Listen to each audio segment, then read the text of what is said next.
Fantasy Football Talk. Andy McNamara is back. Josh Hennig, Alex Berard is here in the 97.3 ESPN studios. And if you're watching on YouTube and X, we're all wearing hats. It's a hat show, Andy. It is a hat show. Is it because we all didn't want to comb our hair? Perhaps that's my reason. And, I'm also representing a little Buckeyes. How about those Buckeyes up 13-0 on Illinois? I need them to score more. Me too. I need them to cover and then get the over 52.5. So maybe a sprinkle Illinois. Come on, a couple tutties. Let's go. Well, Illinois did throw their first interception of the year, so we got that going. Yeah. We'll see. Oh, and I need Jeremiah Smith anytime touchdown. So if we can get on that, that'd be great. No, I can't help you with that. Let's look at the fantasy football, Andy, because a lot of injuries impacting things again. Oh. Let's start with one of the biggest news items of the weekend. Second straight week, no Brock Bowers. Massive news for fantasy football owners. And now the guy that you told everyone to pick up last week, Brenton Strange, he's on injured reserve as well, Andy. The tight end position, well, it is falling apart really quick. What is your recommendation to people out there? Because you're running out of bodies on the free agent wire to go get. I got one. I hope it's not a jinx that every time I'm recommending a tight end, they get hurt the next week. Because after this one, Josh, we might be just like, hey, too bad. There's always so deep you can go in the cupboard. But we're reaching at the back. We're fiddling around, and we pull out A.J. Barner of the Seahawks, owned in just 14% of ESPN fantasy leagues. Josh, this guy I think could be arguably the best pickup off your waiver wire this week, not just at tight end of this week. And that's because we're seeing a couple different things here. We have 4 touchdowns on the season, but more importantly, week 4, 2 weeks ago, 3 catches, 3 targets, 32 yards, and a touchdown. Now, you're like, Andy, okay, well, a touchdown dependent. Correct. But he reached double digits. Last week, we saw that jump way up. 7 targets, 7 catches, so a perfect 10 for 10 in 2 weeks. And actually, he's only dropped 2 passes all year for 53 yards and 2 touchdowns. So now you're playing the Jacksonville Jaguars, who fun win against Kansas City, of course, but they, let's face it, overall don't scare anybody, not me anyway. I think A.J. Barner is a smash play. You got to get him, widely available. Like I said, I'd play him over David Njoku. I'd play him over anybody else you can pick up on that waiver wire because that tight end position is thin. But Barner could be a nice pickup, like 24 fantasy points last week. You mentioned the Jags. Let's hit on them for a second because, Alex and I are talking about how a lot of people came into the year thinking Brian Thomas Jr. was going to be a great, guy this year, and he hasn't worked out, right? And by the way, Travis Hunter has not been a great fantasy ad either. A lot of people picked him up in their fantasy draft. So, how are the Jags scoring points when it's who first of all, can we just admit that the trade of Tank Bigsby by the Jags actually is now a win for them because Bigsby now has dropped 5 different balls as a kick returner, Andy, for the Eagles. Meanwhile, Tootin and Allen Jr. have stepped up big time as rookie running backs down in Jacksonville behind Travis Etienne. So, what is the Jags offense? For fantasy football, it's not doing too good. In real life football, it's doing great. They're getting it done. Yeah, you mentioned Travis Etienne, still a must start. First single-digit performance against Kansas City last week, so that was a bit of a stinker. But before that, we're getting 18.6, 16.9, 11.6, 19.5 fantasy points and a couple touchdowns, 3 touchdowns actually, and that's just on the ground. You include the receiving side. So Etienne, you're right. Brian Thomas Jr., pretty mid. Him and Hunter are getting you high single digits, not where you drafted him, not the expectations, but it's enough to get it done in real life. Fantasy wise, though, outside of Etienne, I'm just checking Trevor Lawrence's fantasy ones because we kind of forget about him. Yeah, really, outside of week 2 against Cincinnati and Kansas City, he's been not good. Could be a fun little shootout, though, in Seattle this upcoming week when you go head-to-head with Sam Darnold. But really, to me, it's Etienne, and you got Tootin as the handcuff that maybe if you gamble a bit, you can pop in a flex, but that's pretty much it as far as guys who can actually pop for you right now. Andy, you're the Cleveland guy, rocking the Brownies hat right now. Sure. But in few of my other leagues, I picked up Isaiah Bond right before he got that contract. Yeah. But also, Dylan Gabriel, is he a guy where if he's sitting on your waiver wire still, you want to take a chance at? Oh, great question, Alex. It's a case where this week against Pittsburgh, where the Browns go to die. They've only won. They haven't won since Tim Couch. Remember Tim Couch? Beat them in Pittsburgh in 2003. They have not won in the regular season. They see all those stats. They forget they did beat them with Baker Mayfield in the postseason. And I still have the gift saved on my phone when Ben Roethlisberger cried. I have the tear up close so I can see it when I'm feeling sad about myself. I see that. They beat him in 2020. But the bottom line is this is a house of horrors for this team. I would not play Dillon Gabriel this week. I think he is. Last week it was fine. He got you about 16 fantasy points. I think that's probably where we're looking at, right? He was lucky last week. He was lucky last week, and they still lost. And the Browns have not scored more, have not reached 20 points, guys. Have not reached 20 points going back to last November. So it's capped. The only Browns player I would suggest starting as like a surefire, forget about it, is Quinshon Judkins. Absolute stud. I like Bond. Look, there's the potential Bond. He's getting open. Is someone going to get him the damn ball? That's the question. Yeah. If they do, then that's a potential. Harold Fannin Jr., love. But it's all ifs right now. The only yes is Quinshon Judkins.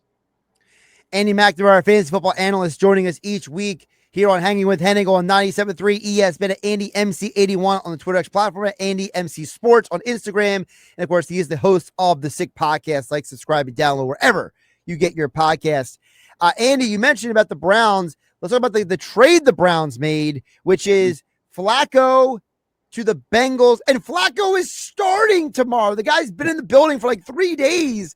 And yeah. I love the answer. I don't know if you saw the presser he had the other day with the media, where they literally just asked him, why are you still playing at 40 years old? Yeah. And like his answer was just such it was just such an answer where it's like, he was so like identifiable. Like it was so like relatable. He was like, hey man, he's like, I think I can still throw the football. He's like, and I think he's like, if people didn't think he said, if people didn't think I could throw the football, they wouldn't sign me. Like kind of thing. I wouldn't be here. And he's like, you play NFL one time, you get a chance, you go as long as you can. Like, yeah, makes sense. Here's the problem. The Bengals offensive line is worse than the Browns offensive line, where he got zero time to throw. Right.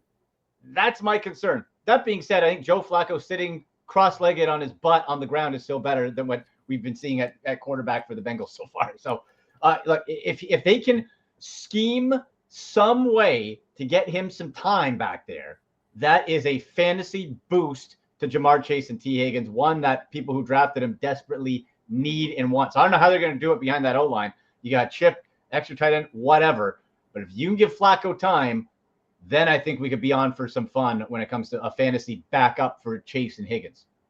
A guy, who's probably sitting on everybody's waiver wire right now, keeping it in that Browns and Bengals territory. I was waiting for the Jameis Winston trade to Cincinnati. He was a big guy in Cleveland. Like I think he probably could have gotten him cheaper. I mean, they didn't give up much, granted, that they gave him for Flacco, but he's the emergency quarterback in New York. I thought Jameis going to Cincinnati, just airing it out to Jamar Chase and T. Higgins was the perfect spot for them. Oh, totally agree. I think because we saw him come in last year in Cleveland. Jerry Jeudy had a 200-yard game. Yep. Now he can't catch the football. I don't know. Like Winston, we know is fearless. He's going to throw it a lot, and it might come down on your team. It might come down to the other team, but it's going to be fun. He's a madman. He's an entertainer. I agree. I think that would have been a really fun situation. I think with Flacco, you get probably a bit more even keeled, but heck, man, like if you can't have behind that line, I don't care who's back there. But I agree. Listen, I thought Winston would have been fun. Jameis is the reason why the Giants won on Thursday night, didn't you? If you saw the pregame speech, I mean, he had those guys so pumped up and fired up. Like, listen, if nothing else, Jameis has a great future cutting promos in WWE or AEW. Man, please, like this guy needs to be a manager, needs to be I don't know, just a team motivator, something before. Exactly. What I love is people will say they're like his speeches. They'll start like biblical, and then they'll just like it's just a way, and then he somehow finds his way back. But there's just a weird path. Like for the Browns last year, he's like, "We're playing for the logo on our helmet." Wait, well, we don't have a logo on our helmet, but we're playing for the names on the back. And then he goes off, and then it comes back, and people are just like, "I don't know what's happening, but I'm excited." Right. And then they go and play well. That's the other thing for Cincinnati. If you're gonna lose, just have some fun with it. Exactly. Jameis Winston makes things interesting. Yeah. Check it out, man. Like, and here's the thing: Flacco can still chuck it up. In Cleveland, they were trying. Not like Winston, though. No. But he still has the arm power. But the thing is, He does. with the Browns, they were so vanilla and scared of turnovers. They were dinking and dunking. They weren't doing anything. And they were doing that the same with Dylan Gabriel. They were playing not to lose rather than to win. And I'm very curious to see how the Bengals handle this. Because, like I said, if you can give them some time, that's a real fantasy upgrade for those big Chase and Higgins. Couple other players I want to hit on with you. Andy McNamara joining us here on Hanging with Hennig on 97.3 ESPN. Deebo Samuel, they've announced he's a game time decision. Oh, Andy. And we already have Terry McLaurin. He's been ruled out again against the Bears. Now Deebo's banged up because Deebo's always banged up every year, right? So are you looking at the Washington offense and saying, hey, if you got Jaden Daniels in your fantasy league, are you telling owners, if you got another option, go with a different option? Boy, and you got Noah Brown out too, who's, we're not excited about Noah Brown. I'm just looking. I think, now let me just pull this up real quick so I'm make sure he's Zach Ertz legacy game. Who the heck knows? Is, let me see here. Is Luke McCaffrey kicking around there? Yes. Yeah, he is. Luke McCaffrey. I think this is a chance because you look, this is like San Francisco 49ers-esque if you look at this wide receiver crew. Look at this, guys. Look, we got these at the start. If Deebo doesn't play, Luke McCaffrey, Jalen Lane, and Chris Moore? I don't know who those last two guys are. Good for Chris Moore. That's what I say. Good on him. Good on you, Chris Moore. Like, I think if you look, this has to be a Zach Ertz day. I don't think there's a question. I think it's Zach Ertz fantasy-wise, if we're looking to take advantage, Zach Ertz-wise, Krosky Merritt-wise, right? Like, you got to go with what you can do. And I think a sneaky flex, now this is boom or bust. This could be a total bust out. But we've seen him get a little sprinkling of more targets here and there through the season.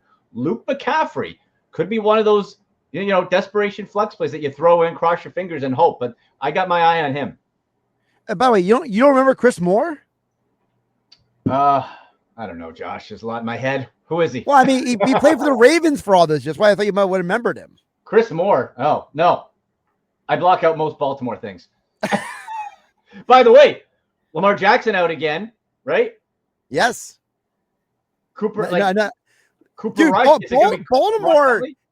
I got to ask you, Eddie, are you looking at Baltimore and just selling on the whole team at this point? Like, I mean, he's missing a second straight week. They're going to go into the bye week, and they're going to be 1-6 the bye week. Like, come on, like for fantasy football purposes, that team has like no value anymore. No, you're absolutely right. Without it's Cooper Rush. Like, do they? I think there might be a chance that they elevate Tyler Huntley to try and if on the depth chart on ESPN doesn't show like he is yet. I would have him and just sort of sprinkle. How can you run out Cooper Rush after that week? How? Like, where's the offense? Zay Flowers is banged up. Who's getting the ball? Like, is it just Derrick Henry who has all these fumble issues too? You're right. Like, there is very little interest. Derrick Henry, you're still going to play because, there's not that many RB1s. But outside of that, oof, tough on the Ravens. Andy, before we let you go, another name I got to ask you about. So for Bucks people of Bucks like Baker Mayfield, there's a problem right now. Chris Godwin popped up on the injury list this week. There's reports that he suffered a fibula injury. He's week to week, it looks like. And so now you're already without Mike Evans. Yeah. And Baker Mayfield is playing like borderline MVP candidate. And now they might not have Godwin against the 49ers this week. What do you do if you're one of those people who draft and stashed Chris Godwin with the hope, hey, he's going to return, and now he might not play again? I have right now, Josh, I'm looking on ESPN, Chris Godwin ruled out. I'm having him as out right now. So we're looking. Bucky Irving, out. Mike Evans, out. Chris Godwin, out. Rashad White, we're playing. Thanks for letting me have him, Josh, on the ESPN League. And you beat me, too. I know. What a gentleman. What a gentleman. Alex, I told Andy, because I knew that White was on the free agent wire. I was like, White's on the free agent wire on our 97.3 ESPN Fantasy League. And then Andy picked him up. I was like, I probably just helped you beat me because we were playing that week. And guess what he did, Alex? He beat me. Yay, assisted Josh. Look, I've had such a rough outing in this league. It's not even funny. So I'm right there with you. What a gentleman. I think, guys, that combo of Baker and Emeka Ibuka, former Buckeye, by the way, of course. What Yep. a stud. Holy cow. Like, this guy's putting up historic numbers with Baker. If you got him, like, here's the thing. I expected him to be good, but I bet you people got a steal of wherever they drafted him. Maybe with all these guys out, maybe we saw last year Cade Otton pop a little bit. Hasn't this year. Maybe a little bit of Cade Otton, another tight end to look at. But this is pretty much is Rachaad White, Baker Mayfield, Ibuka, and they're going to chuck it on up. Maybe it's a case, guys, where, like with Mike Evans in the past, like with Justin Jefferson, like where sometimes there's just a receiver. They're getting the ball, and then they still get the ball. That might be where we're at. Now, I have an interesting team here with the Atlanta Falcons. Mm. The Falcons, they just had the bye, but the week before that, they had an amazing offensive game with their three big guys, Penix, Bijan, and Kyle Pitts, and including Drake London, make that four guys. Is that something we're going to be continuing to see finally, this group of these young guys getting it together, especially fantasy-wise? I feel we've been waiting for, 5 years for Kyle Pitts to do something in fantasy, right? Like, we're just waiting always for Kyle Pitts. I like that I saw a bump. I feel I'm chasing right now. If I have a different option, I don't want Kyle Pitts this week. I'm going to err on the side of prove to me, Kyle Pitts, you can do it for more than 1 week. Drake London, positive, and Bijan. I think we have to take into account, okay, was that big bounce back after that embarrassment? Was that an extra oomph after being embarrassed by the Carolina Panthers being shut out? You're playing the Bills. That's a bit tricky. So I wouldn't get too excited about the output there, but I still think you play your guys. You play Bijan and Drake London. By the way, how, Andy, you and I always talk about Browns quarterbacks and them drafting short guys? I think I found your next short guy to be drafted by the Browns, Tommy Castellanos of Florida State. If you go on X, you'll see the highlight he just made everywhere. He just made one of those plays. I'm sure Andrew Berry is like, how do I get him on the team? How tall is he? Do we know? How tall is he? I think he's actually closer to 5'10". That's what he's listed. Yeah, Dylan Gabriel. Did you see in the game in London, 6 feet? I'm like, wow, I guess I'm 7 feet tall. Isn't that exactly? I've seen guys in Cleveland. They said 5'9". Don't buy that crap. I have a 5'9" Hawaiian going into Pittsburgh to face TJ Watt. That's what I'm dealing with. I know Castellanos is taller than Gabriel because I saw them together at one of the QB camps. He is taller than Gabriel, but he's not 6 foot. That's Florida State, right? Yeah, go look up the video if you haven't seen it. Okay, it's a 5'11", 5'10". Oh boy, yeah. You know what? I'm PVRing because it's Canadian Thanksgiving today, so we're going to do some family or this weekend. But I'm PVRing Oregon and Indiana because I want me some Dante Moore or Mendoza because I think it's fun that you can yell from The Simpsons. Remember the villain, Josh? Mendoza, right? I want one of those guys, 6'5", Mendoza 6'3", Dante Moore. But you're probably right. I'm probably going to end up with a 5'10" Tommy Castellanos. Hold on, I'm going to share the video on the YouTube and X stream here. Just give me a minute. I'm queuing it up here. I'm doing some radio magic over here on 97.3. If you flip over to YouTube and X, I'll have the video up momentarily. Nice. So Andy can see this play basically is going viral at this point. Okay. I just got to make sure I mute the audio so I don't play the audio accidentally of the play itself. Problems. We have problems here. Yeah. Oh, okay. Here's the play. Ready for this? Yeah. What are they? Okay. All right. Maroon. Yeah. So yep. I'm going to play on the radio. So Florida State and Pitt are tied 14-14. So Castellanos gets a snap. The blitz is coming. He's running. He's in the grasp. Chucks it up, and it's a touchdown. Feels like a 3-quarter delivery too. That's who Andrew Berry is going to draft. I'm just warning you. Andrew Berry. Johnny Manziel. That's a Johnny Manziel play there. Oh, Alex, you're so right. This play is just so scrambles around. He's going to get sacked. He just chucks it up. That's totally a Manziel play. I'm so scared now. I know they're going to do it. There you go.